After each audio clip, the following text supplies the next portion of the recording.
Okay, well, I'm sad to inform you that I posted a video of pages 20, 127 through 133, and it did not publish. I'm not sure why. It just didn't. So, yeah. I don't have time to go back because I need to try to read this by today, which I don't even know if I'm going to be able to, but I'm going to try before 11, I guess. And so, yeah, you're just going to have to read to 133 yourself. I'm so sorry about that. And I'm going to be starting, um,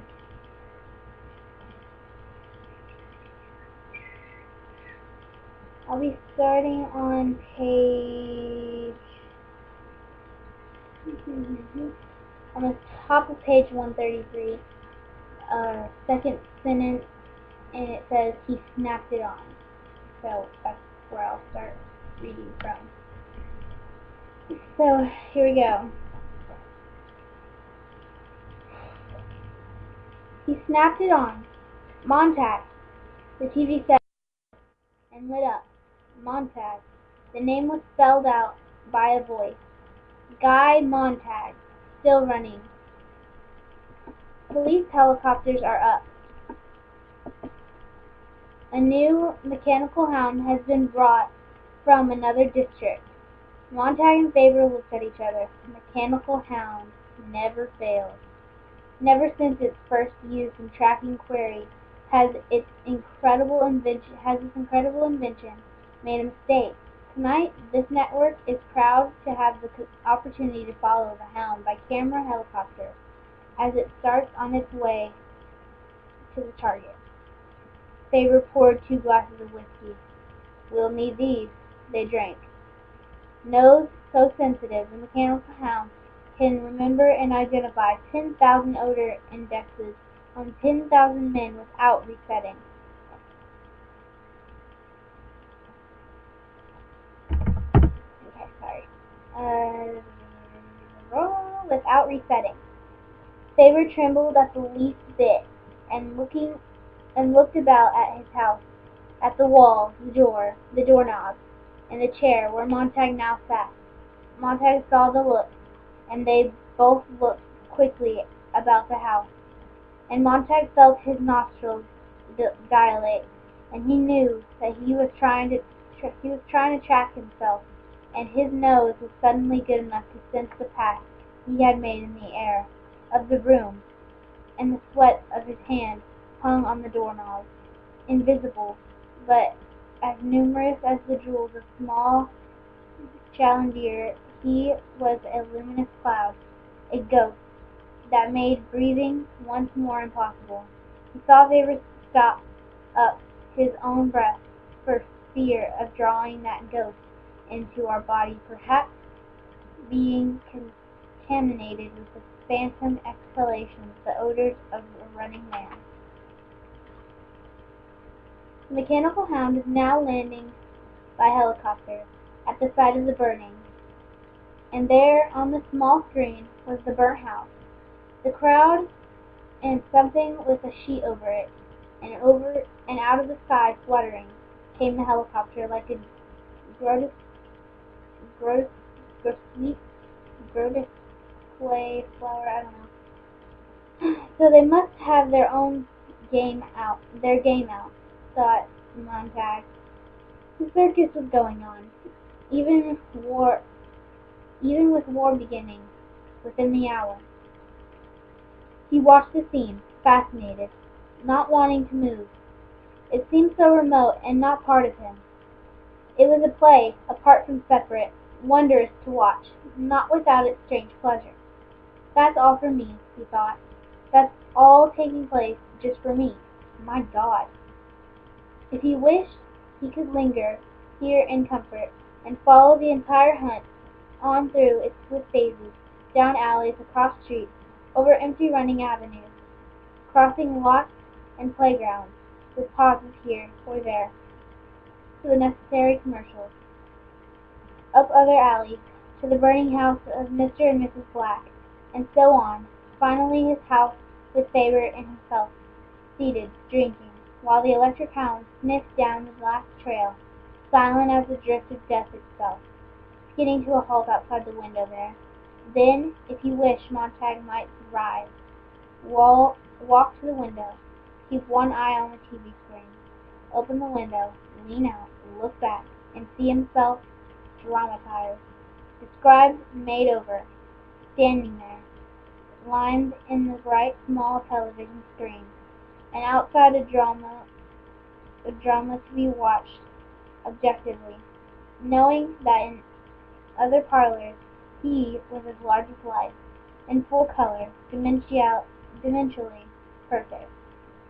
And if he kept his eye peeled quickly he would see himself, an instant before observation, being punctured, for the benefit of how many civilian parlor-sitters who had been wakening from sleep a few minutes ago by the frantic sirening of their living room walls, to come watch the big game, the hunt, the one-man carnival. Would he have time for a speech, as the hound seized him, in a view of 10 or 20 or 30 million people? Mightn't he sum up his entire life in the last week in one single phrase or word that would stay with him long after the hound had turned, clinching him in its metal plier jaws, and trotted off in the darkness, while the camera remained stationary, watching the creature dwindle in the distance, a splendid fade-out? What could he say in a single word, a few words, that would sear all their faces and wake them up? "There," whispered Faber. Out of the helicopter glided something that was not machine, not animal, not dead, not alive, glowing with a pale green luminosity. It stood near the smoking ruins of Montague's house, and the men brought his discarded flame-thrower to it, and put it down under the muzzle of the hound. There was a whirling, clicking humming. Montague shook his head, and got up and drank the rest of his drink. "It's time. I'm sorry about this." "About what?" "Me. My house. I deserve everything." "Run, for God's sake!" "Perhaps I can delay them here." "Wait. There's no use of you being discovered when I leave. Burn the spread of this bed that I touched. Burn the chair in the living room, in your room, in your wall incinerator. Wipe down the furniture with alcohol. Wipe the doorknobs. Burn the throw rug in the parlor. Turn the air conditioning on full in all the rooms, and spray with moth spray, if you have it. Then turn your lawn sprinklers as high as they'll go, and hose off the sidewalk. With any luck at all, we can kill the trail in here, anyway." Faber shook his hand. "I'll tend to it. Good luck. If we're both in good health next week, the week after, get in touch. General delivery, St. Louis. I'm sorry there's no way I can go with you this time, by earphone. That was good for both of us, but equipment was limited. You see, I never thought I would use it."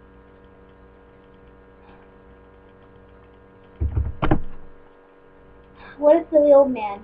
Now, no thought there. Stupid. So I haven't another green bullet. The right kind to put in your head. Go now. One last thing. Quick, a suitcase. Get it. Fill it. With your driest clothes. An old suit. The drier the better. A shirt.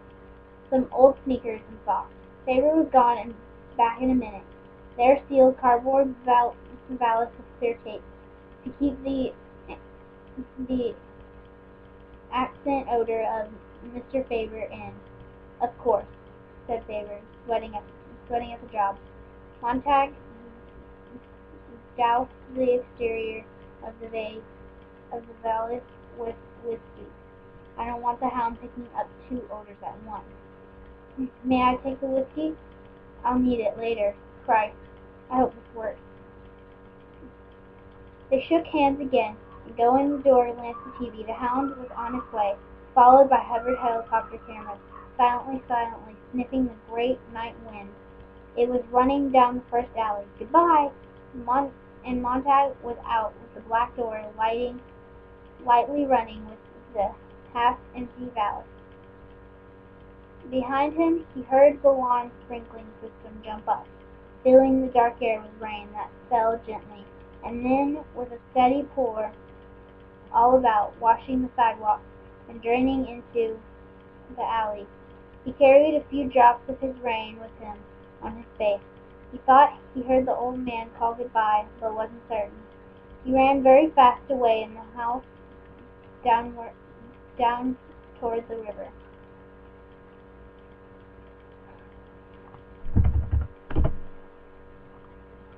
Montag ran.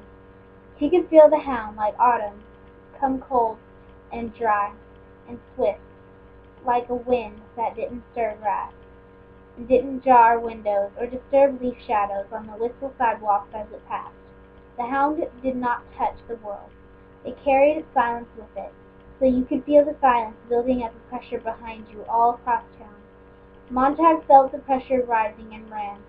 He stopped for breath on his way to the river, to peer through the dimly lit windows of wakened houses, and saw the silhouettes of people inside watching their parlor walls, and there on their walls the mechanical Hound, a breath of neon vapor, spidered along here and gone, now in Elm Terrace, Lincoln, Oak, Park, and up the alley toward Faber's house. "Go past," thought Montag. "Don't stop. Go on. Don't turn in." On the parlor wall, Faber's house, with its sprinkler system pulsing in the night air. The Hound pausing, quivering. No. Montag held the window sill. "This way. Here." The propane needle flicked out and out. In. A single clear drop of stuff, of dreams, fell from the needle, as if it vanished into the Hound's muscles. Montag held his breath, like a double fist in his chest, and the mechanical Hound turned and plunged away from Faber's house, down the alley again. Montag snapped his gaze to the sky. The helicopters were close, a great blowing of insects to a single light source.